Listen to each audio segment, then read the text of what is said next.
और आज मैं आपसे कुछ बात करने वाला हूँ। एक्चुअली मेरी जॉब को लेके कुछ लोगों के क्वेश्चंस थे, तो दोनों ही फील्ड में अपना एक अलग ही मजा है, बहाना नहीं बना सकते हैं। दोनों में जमीन आसमान का फर्क है, पूरब और पश्चिम है। एंटरटेनमेंट मीडिया थी। Hey guys, welcome to my new blog. और आज मैं आपसे कुछ बात करने वाला हूँ। एक्चुअली मेरी जॉब को लेके कुछ लोगों के क्वेश्चंस थे कि मैं क्या करता हूँ। जो मेरे को पहले से जानते हैं उनको मेरी पहले वाली जॉब का पता है, और जो मुझे अब जानते हैं उन्हें मेरी अब वाली जॉब का पता है। और कुछ लोग ऐसे हैं जिनको दोनों के बारे में पता है, तो मैं आपको थोड़ा सा क्लियर कर दूँ। हाँ, मैं पहले जी स्टूडियोज़ में एज ए कास्टिंग डायरेक्टर काम करता था, और अभी मैं मेडिकल डिपार्टमेंट में हूँ एज ए नर्सिंग ऑफिसर। तो दोनों में ज़मीन आसमान का फ़र्क है। दोनों मतलब ऐसे मान लो कि पूरब और पश्चिम है, दोनों इतने अलग हैं। जी स्टूडियोज़ वाली जो जॉब थी वो मेरी एंटरटेनमेंट मीडिया थी। उसमें मूवी, वेब सीरीज, एड्स वगैरह, सीरियल वगैरह सबकी शूटिंग होती थी, तो उसकी कास्टिंग वगैरह सारी मैं ही करता था। और मेडिकल डिपार्टमेंट में जो नर्सिंग ऑफिसर की पोस्ट है, वहाँ पे मेरे को सारे पेशेंट्सों का वो करना है, पेशेंट्स केयर होती है वो पूरी। तो दोनों में बहुत डिफरेंस है।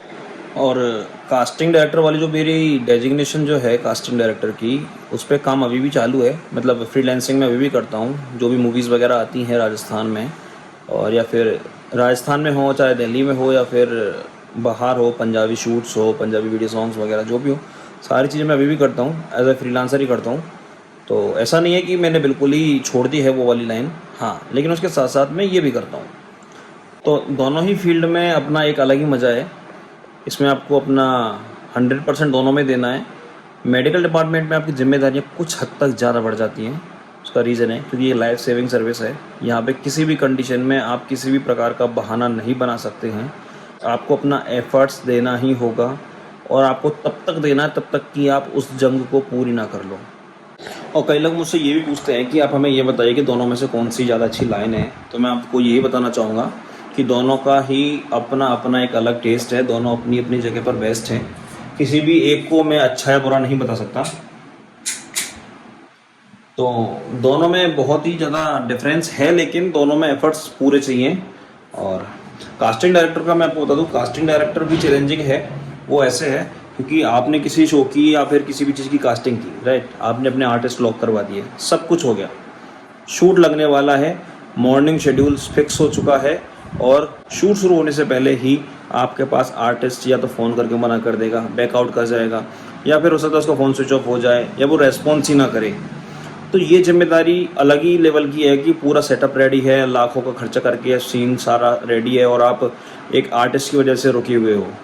तो ये सारी घूम फिर के फिर कास्टिंग डायरेक्टर के ऊपर आता है।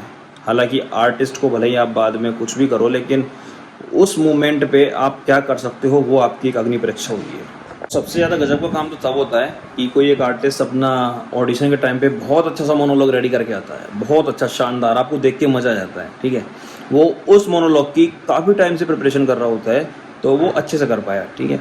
लेकिन जब उसको सीन मिलता है करने के लिए, जब उसको स्क्रिप्ट मिलती है और उसको सारी सिचुएशन क्रिएट की जाती है, अब या तो वहाँ पे वो तो फंबल की फंबल करता है, या फिर वो बिल्कुल ही एकदम ब्लैंक हो जाता है, वो कुछ नहीं कर पाता। तो ये रटंत विद्या वाले कुछ एक आर्टिस्ट हैं, सारे नहीं। बाकी की जो आर्टिस्ट बनने आए हैं वो सच में बहुत मेहनत करते हैं। मैंने देखा है उनको मेहनत करते हुए। कई सारे एक्टर्स भी हैं जिनको मैं जानता हूँ, जिनको मैंने देखा, मतलब उनकी शुरुआत मैंने देखी है, कहाँ से शुरू किया है और अभी वो कहाँ पर हैं। तो बहुत सारे अच्छे अच्छे आर्टिस्ट भी हैं, लेकिन कुछ आर्टिस्ट ऐसे होते हैं कि बस उनको बस कैमरे पे आने का शौक है, क्या करना है क्या नहीं करना, सीन क्या है, कैसे अपन को डिलीवरी देनी है डायलॉग्स की, कुछ मतलब नहीं होता। वहाँ पे भी कास्टिंग डायरेक्टर फंस जाता है फिर कि किसको कास्ट कर दिया। और नर्सिंग ऑफिसर वाली जॉब के लिए अगर मैं बताऊँ आपको, तो उसमें भी आपको अपना 100% देना ही पड़ेगा। एक्चुअली उसमें 100% से थोड़ा ज़्यादा ही देना पड़ेगा, क्योंकि मेडिकल इमरजेंसी का किसी को कुछ नहीं पता रहता कि कब आ जाए और क्या आ जाए, ठीक है। उसमें आपको पूरी नॉलेज होना ज़रूरी है कि किस सिचुएशन में पेशेंट आ रहा है, उसको क्या देना है, उसको कैसे हैंडल करना है। पेशेंट के साथ साथ अटेंडर भी इतने ज़्यादा परेशान होते हैं कि उनका प्रेशर अलग से नर्सिंग ऑफिसर को झेलना पड़ता है। तो बहुत सारी चीज़ें हैं, आप दोनों को कंपेयर नहीं कर सकते हो कि मेरा ये जॉब अच्छा है या वो जॉब अच्छा है। जॉब सारे ही अच्छे हैं, करने का मन होना चाहिए। आपके लिए भी है, आपसे रिलेटेड जो भी जॉब है वो आप उसमें अपना 100% दोगे तो ही उसका रिजल्ट आपको मिल पाएगा। अदरवाइज़ अगर आप अच्छे की तलाश में ऐसे ही भटकते रहोगे और एक ही जॉब में अगर मेहनत नहीं करोगे तो उसका कोई सेंस नहीं बनता, कोई फ़ायदा नहीं है। अच्छे जॉब से मेरा मतलब था कि अपने कंफर्ट जोन के लिए अगर आप कोई जॉब देख रहे हो तो वो बिल्कुल भी सही नहीं है। अपने कंफर्ट जोन से अब जब आप बाहर आओगे, अपनी लिमिट अगर आप पुश करोगे, तो आपको सच मानिएगा बहुत बेहतरीन रिजल्ट मिलेंगे।